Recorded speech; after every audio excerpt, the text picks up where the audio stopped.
Livro de Abacuque, capítulo 1. Estaremos lendo hoje do versículo 5 ao versículo 11.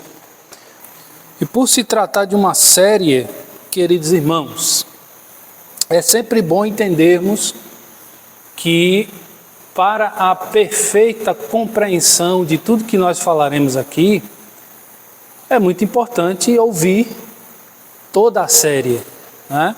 Porque cada reflexão complementa a que já foi dita. E assim a próxima vai complementar o que a gente vai falar hoje, tá certo? Então é normal que nós encerremos, por exemplo, uma reflexão de maneira que fique aquela sensação de não concluída. Por quê? Porque realmente não concluiu. Então a gente vai falar sobre todo o livro de Abacuque e por isso todas as reflexões são importantes para a perfeita compreensão, tá certo? Abacuque 1, versículos 5 a 11, diz assim: Vede entre as nações, olhai, maravilhai-vos e desvanecei, porque realizo em vossos dias obra tal que vós não crereis, quando vos for contada. Pois eis que suscito os caldeus, nação amarga e impetuosa, que marcham pela largura da terra, para apoderar-se de moradas que não são suas. Eles são pavorosos e terríveis, e criam eles mesmos o seu direito e a sua dignidade. Os seus cavalos são mais ligeiros do que os leopardos, mais ferozes do que os lobos ao anoitecer são os seus cavaleiros, que se espalham por toda parte. Sim, os seus cavaleiros chegam de longe, voam como águia que se precipita a devorar. Eles todos vêm para fazer violência, o seu rosto suspira por seguir avante. Eles reúnem os cativos como areia. Eles escarnecem dos reis, os príncipes são objeto do seu riso. Riem-se de todas as fortalezas, porque amontoando a terra, as tomam. Então, passam como passa o vento, e seguem. Fazem-se culpados estes cujo poder é o seu Deus. Muito bem, vamos orar, pedir ao Senhor que nos abençoe na compreensão da sua palavra, que nós falaremos em seguida. Então fechemos os nossos olhos, oremos a Deus. Deus amado, querido, queremos te agradecer mais uma vez por estarmos na tua casa nessa noite. Aqui, Senhor, nós já louvamos o teu nome com cânticos, como também louvamos o teu nome orando a ti, apresentando a ti as nossas petições, os nossos agradecimentos, nossas intercessões. Como também, ó Deus, lemos a Tua Palavra, já oramos juntos e desfrutamos da comunhão com o Senhor entre nós, o Teu povo. Neste momento, nós queremos Te pedir que o Senhor nos ajude a compreender a Tua Palavra de maneira clara, simples, objetiva, para que nós sejamos alimentados, confrontados, corrigidos, abençoados pela Tua Palavra, Senhor. Que o Senhor fale conosco através do texto que lemos, em nome de Jesus. Amém. Muito bem, meus queridos, a aplicação do profeta Abacuque para os nossos dias. Nós falamos na quarta-feira passada que Abacuque, o nome Abacuque, significa abraço, ou aquele que abraça. Nós falamos também que Abacuque, além de profeta, ele era levita, ele era ministro de música. Então ele era um homem realmente apto a ensinar na casa de Deus. Nós também falamos que o livro de Abacuque é uma oração. É um momento em que Abacuque, primeiro, começa questionando a Deus, porque ele acha que pode fazer isso. Depois ele vai entender que não se questiona a Deus, mas ele começa questionando. E também falamos que nesta oração, em todo o livro de Abacuque, ele dialoga, questiona, ele tenta enfrentar Deus, mas no final nós vamos ver que ele aprende que a Deus não se questiona.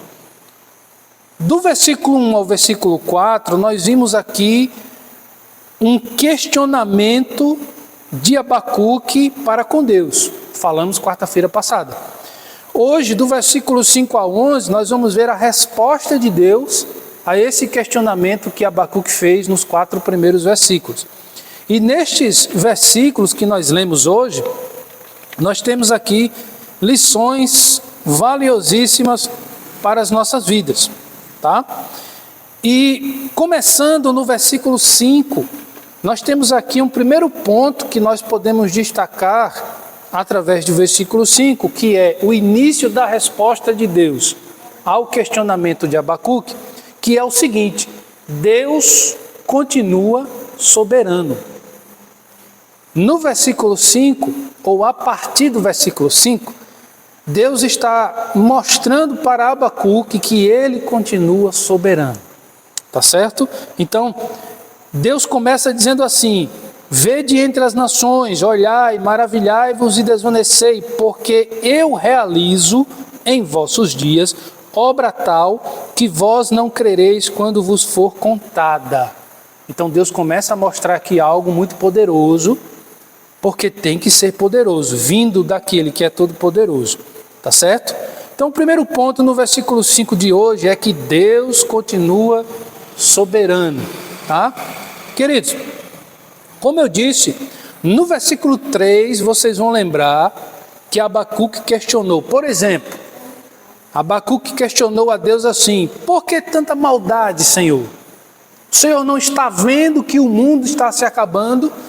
Então a gente vê essa atitude de Abacuque do versículo 3. No versículo 5, Deus responde prontamente ao questionamento de Abacuque. Ele diz assim: eu realizo, e o que eu realizo, vocês ficarão maravilhados.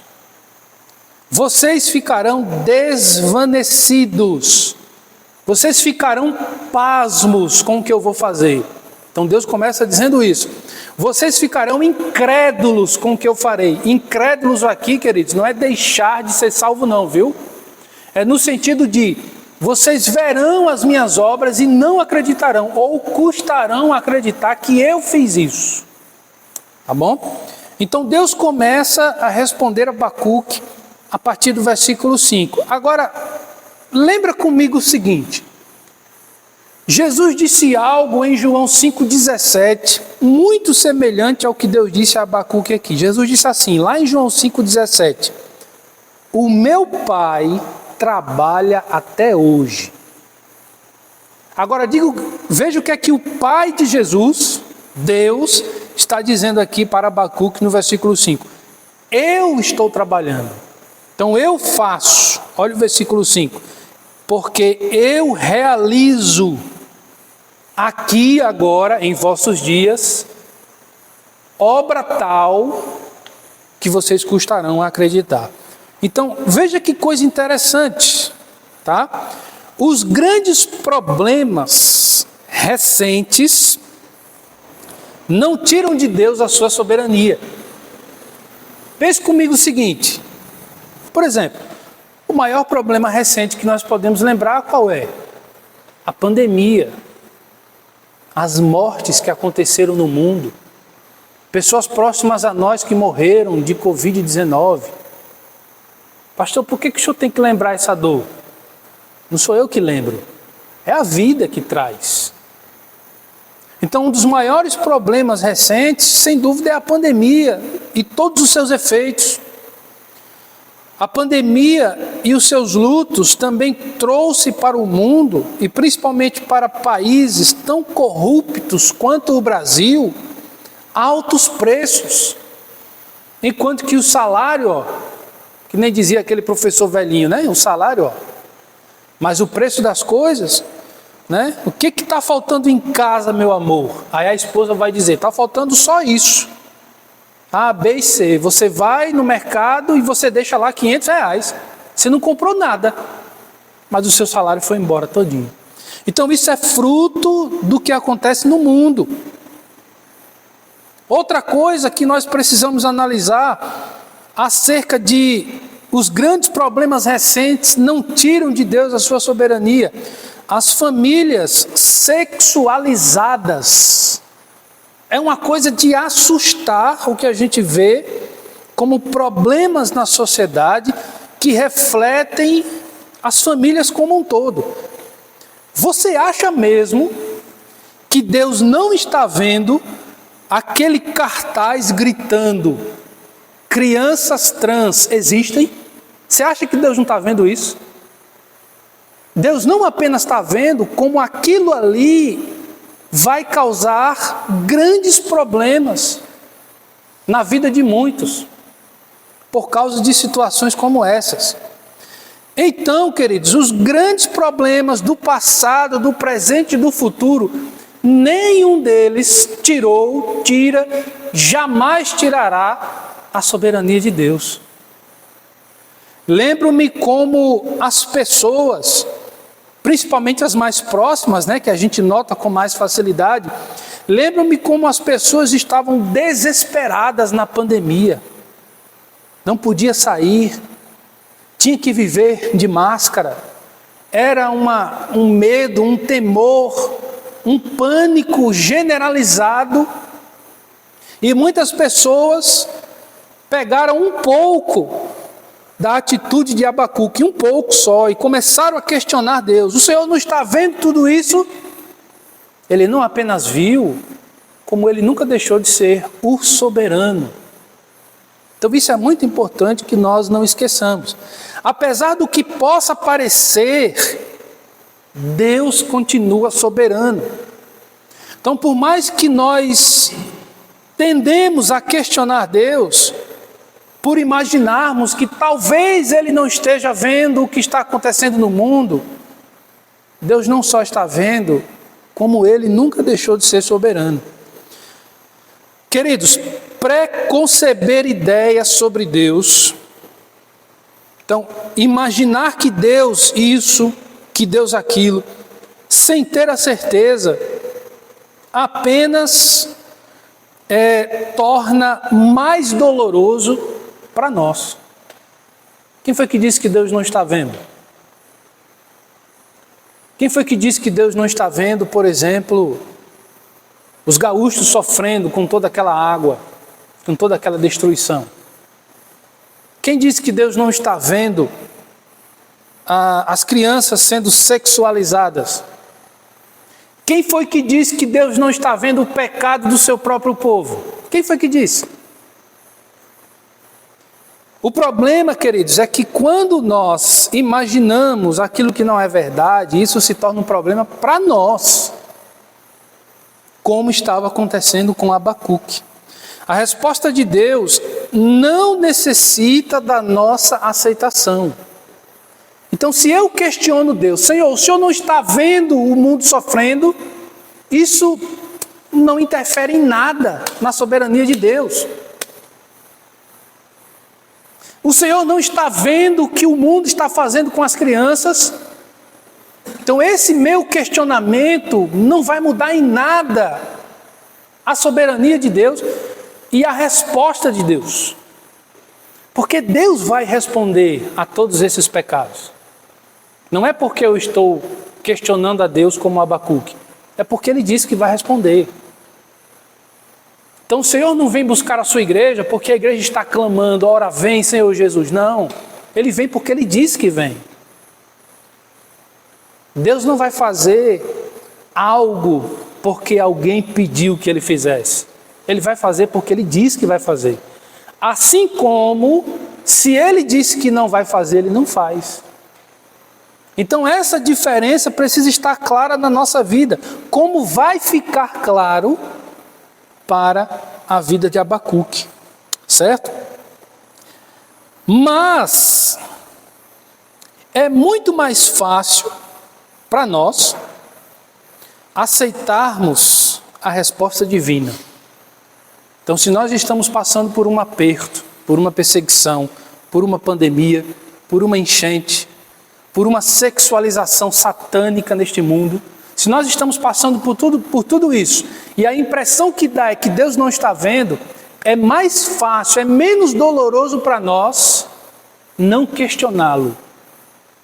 Porque a gente precisa lembrar, a gente não pode esquecer que Deus está vendo tudo isso. E Ele vai agir no dia que Ele disse que vai agir. Qual foi o dia? Não sei. Isso é com Ele. Mas Ele vai agir. Ele vai tomar providências. Amém? É isso que Abacuque ainda não percebeu. Mas ele vai perceber. Apesar das nossas falhas, como Abacuque falhou em questionar a Deus, como nós fazemos isso vez ou outra, apesar das nossas falhas, assim como Abacuque, as nossas orações, porque apesar de Abacuque questionar a Deus, ele continuou buscando a Deus.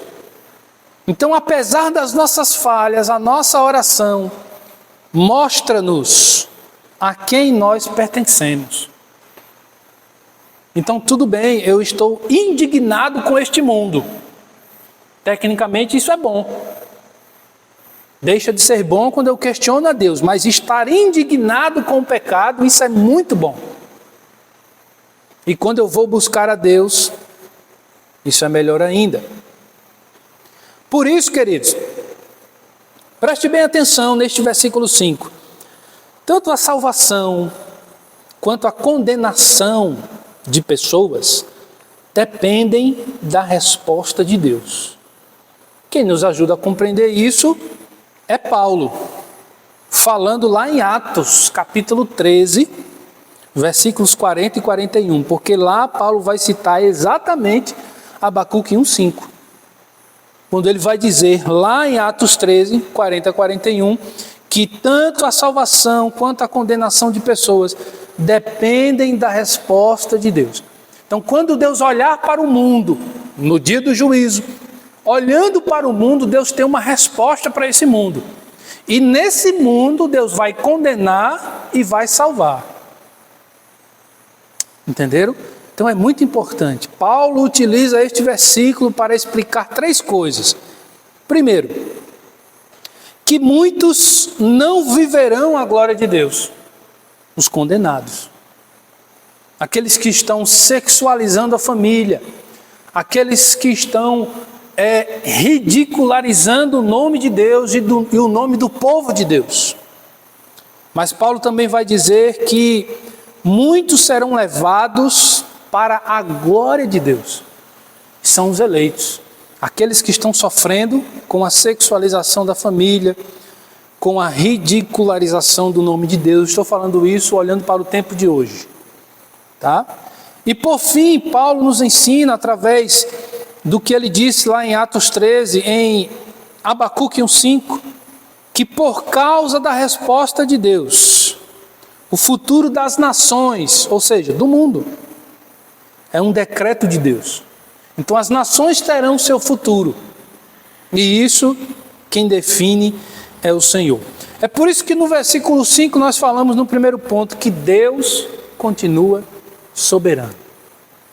Na prática, quando nós buscamos a Deus e demora para entendermos uma resposta do Senhor pela sua palavra, não quer dizer que Ele não está fazendo algo. Não tem nada a ver. Deus continua soberano. Amém?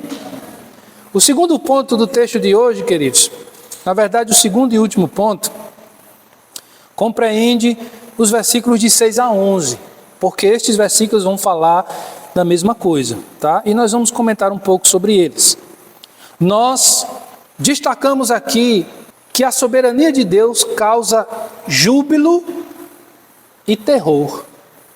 Deus, ele causa alegria, mas também sofrimento. Deus, ele produz o bem, mas também o mal. Não o pecado, mas o mal no sentido de infortúnio, tribulação. E Abacuque vai ouvir isso de Deus através desses versículos. Bom? Por exemplo, existe uma arma, forjada pelo Todo-Poderoso. Essa arma que é forjada, construída por Deus, ela serve para quê? Se você voltar um pouco às páginas da sua Bíblia e der uma olhadinha rápida, se você quiser, se não quiser, você pode anotar, Isaías 10:5 Lá, Deus, o mesmo Deus que está falando para Abacuque, ele falou para Isaías o seguinte: eu tenho uma arma criada por mim que eu usarei contra as nações. E lá em Isaías, Deus vai dizer que essa arma é a sua própria ira, o furor de Deus, o castigo de Deus, a correção de Deus. Então, olhando para Abacuque, não muda nada. A partir do versículo 6, nós começamos a perceber aqui que Deus diz assim: eis que suscito os caldeus. Você lembra quem são os caldeus? Os caldeus eram um povo dos mais violentos que existia, que ficava na parte sul da Babilônia. Com o passar dos anos, esses caldeus eram tão violentos que eles tomaram a própria Babilônia. Então, Deus está dizendo o seguinte, versículo 6, eis que suscito um dos povos mais violentos que existem, nação amarga, nação impetuosa, que marcham pela largura da terra para apoderar-se de moradas que não são suas. Estamos falando aqui de ladrões, levantados pelo próprio Deus, para que executasse a sua ira, no momento em que nós estamos aqui, no contexto de Abacuque, uma ira local, uma ira que vai castigar o seu próprio povo através de uma nação violenta. Afinal de contas, cativeiro significa isso. Por que você acha que o povo de Deus foi cativo várias vezes na história?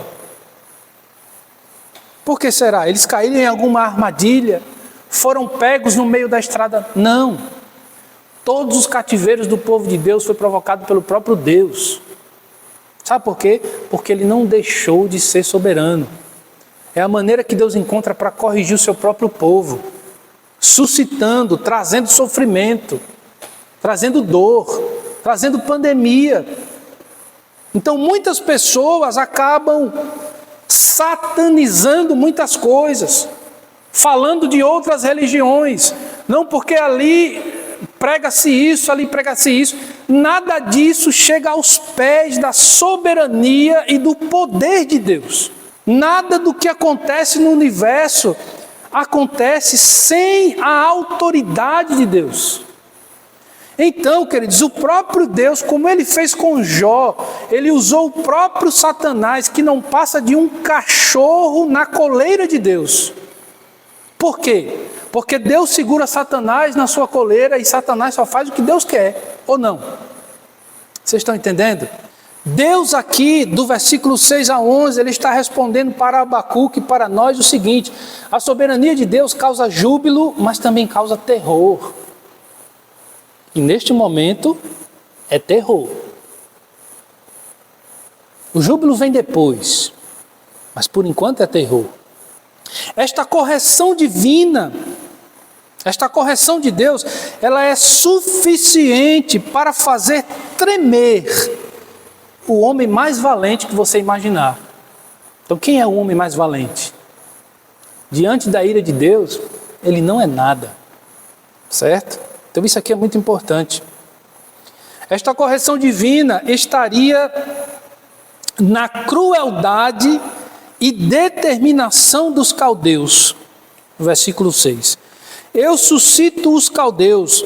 Deus está trazendo aqui violência, morte, castigo, ira. O que você acha que vai acontecer no dia do julgamento? Quando o Senhor voltar e com o seu povo acabar com tudo isso aqui, você acha que vai acontecer o quê? Você acha que vai sumir do nada? Não. Vai acontecer muita dor, muito ranger de dentes, muita gritaria. Só que nós não vamos participar desse sofrimento, porque nós somos o povo de Deus. Entendeu a diferença? Mas até lá, nós estamos suscetíveis a muitos sofrimentos. Então isso é muito profundo. O povo, na época de Abacuque, passaria apertos, seria moldado, provado, forjado através do sofrimento. esta nação amarga e impetuosa, os caldeus, trabalharia para o arrependimento do povo. Então Deus vai usar aqui uma nação terrível para causar no seu próprio povo arrependimento. Sabe por quê? Porque muitas vezes a gente precisa sofrer para voltarmos aos pés de Cristo. Talvez seja por isso, pastor, que a minha vida é só luta. Pode ser, eu não sei. Eu não estou falando para você, estou falando para nós. Então muitas vezes é necessário que o povo seja perseguido. Se a igreja do Senhor não fosse perseguida no primeiro século, provavelmente nós não estaríamos aqui louvando a Deus. Provavelmente. Mas graças a Deus que houve muitas e muitas perseguições ao povo de Deus. Porque isso fez com que o Evangelho chegasse em Viçosa e em tantos lugares no mundo. Então isso é muito importante. Essa nação amarga e impetuosa tomaria provisoriamente o que pertencia ao povo de Deus. Olha o versículo 6. Para apoderar-se das moradas que não são suas.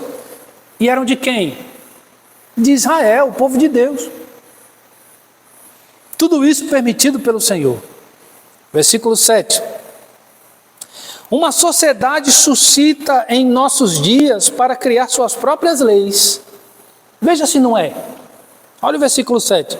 Eles são pavorosos e terríveis, e criam eles mesmos o seu próprio direito e a sua própria dignidade. 2024. Diga se não é. Uma sociedade que existe em nossos dias para criar suas próprias leis.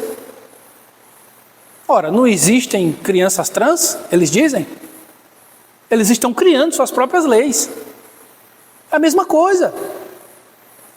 Essa sociedade de hoje, ela faz isso para o reino de Deus sentir-se medroso. Porque isso é um ataque contra a igreja do Senhor. E tem muitos cristãos que tremem. Misericórdia. Que coisa terrível. Mas é verdade, isso causa realmente espanto. Você vê tantas coisas horríveis acontecendo no mundo e você entender biblicamente que tudo isso é fruto do pecado. Isso é uma coisa muito terrível. Deus sabe muito bem disso, porque Ele mesmo providenciou muita coisa deste mal. Em primeiro lugar, para castigar o mundo. Em segundo lugar, para forjar a sua igreja. Então isso é fato. O mal que Deus providencia, queridos, é decorrente do pecado humano. Então antes que alguém olhe para Deus e diga, o Senhor é culpado por todo o sofrimento que acontece no mundo, não. Nós somos os culpados. Porque nós somos pecadores. Deus aproveita-se apenas da nossa natureza rebelde. Porque em Adão nós desobedecemos a Deus. Então quem é o culpado? Quem obedece ou quem desobedece? Entendeu a lógica? Então a partir dessa rebeldia humana, Deus dá o que lhe é de direito: sofrimento, castigo, juízo. E aí lembremos do que Jesus disse na cruz, né? Perdoa-lhes, Pai, porque eles não sabem o que fazem. Muitas pessoas acham que essa frase tem a ver com amor. Não. Tem a ver com juízo. Jesus está dizendo o seguinte: Senhor, deixa eles continuarem a fazer isso, porque eles nem sabem o que estão fazendo. Diante disso, queridos, versículo 8, a poesia do mal, porque o mal aqui já é o pecado, já é Satanás mesmo, tá? No versículo 8. O mal, Satanás e seus planos, suas artimanhas, elas não se apresentam com temor, não. Elas se apresentam bonitas, cheirosas, atraentes. Certo?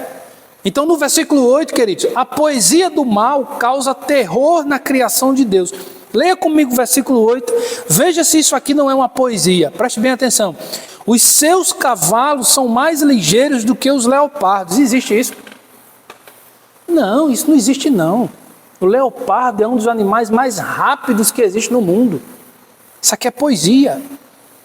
Mais ferozes do que os lobos ao anoitecer são os seus cavaleiros, que se espalham por toda parte. Sim, os seus cavaleiros chegam de longe e voam como águia. Ó, para quê? Para precipitar a devorar. Essa poesia do mal é o que nós estamos vivendo hoje. O que é que ela apresenta aqui no versículo 8? Primeiro, supervelocidade para praticar o mal. De vez em quando surge uma reportagem, até aqui mesmo, na região. Então, um jovem foi assassinado por policiais. Aí o povo começa, meu Deus, que coisa terrível. Esses policiais são mal preparados e não sei o quê. As pessoas não sabem o que aconteceu. Primeira coisa que a gente deve se perguntar é, por que ele morreu? Viatura de policiais atropela um casal de adolescentes numa moto, 3 horas da manhã, e vão embora sem prestar socorro. Isso é uma polícia despreparada. Mas o que foi que aconteceu? Você percebeu quem é que estava na moto? Adolescentes. Que horas? 3 horas da manhã. Não está errado não isso? Mas os policiais estão errados. E a moto? Está certo? Se esses adolescentes estivessem em casa, dormindo, depois de fazerem uma oração com seus pais na cama, dormindo para no próximo dia irem para a escola, eles teriam morrido? Não. Percebe? Então, às vezes a gente vê situações acontecendo e a gente vai na onda dos comentários, na onda da sociedade, mas não percebe o que está acontecendo no mundo. E Abacuque está passando por uma experiência semelhante e tem muito a nos ensinar. Versículo 9. Os capturados por essa nação ruim são violentados com prazer. Olha o versículo 9. Eles todos vêm para fazer violência, o seu rosto suspira por seguir avante, eles reúnem os cativos como areia. Agora a gente vai se divertir. Isso aqui é o que? É o mal. Isso aqui é o mal. Versículo 10. Nem mesmo os poderosos escapam desta apoteose do inferno. Você sabe o que é apoteose? Significa poderes. Não tão poderosos quanto a soberania de Deus, mas são poderes. Nem mesmo os poderosos do mundo. Eles escarnecem dos reis. Os príncipes são objetos do seu riso. Riem-se de todas as fortalezas, porque amontoando terra, as tomam. São ladrões. São criminosos. São arruaceiros. Tudo isso fruto do pecado. Só que tem uma coisa, irmãos, finalizando por hoje, no versículo 11, Deus deixa uma mensagem muito importante para Abacuque. Ele diz assim, ó, então passam como passa o vento e seguem, fazem-se culpados estes cujo poder é o seu Deus. No versículo 11, Deus está dizendo para Abacuque o seguinte, tudo isso vai passar. E o júbilo vai chegar. Mas somente o meu povo participará deste júbilo.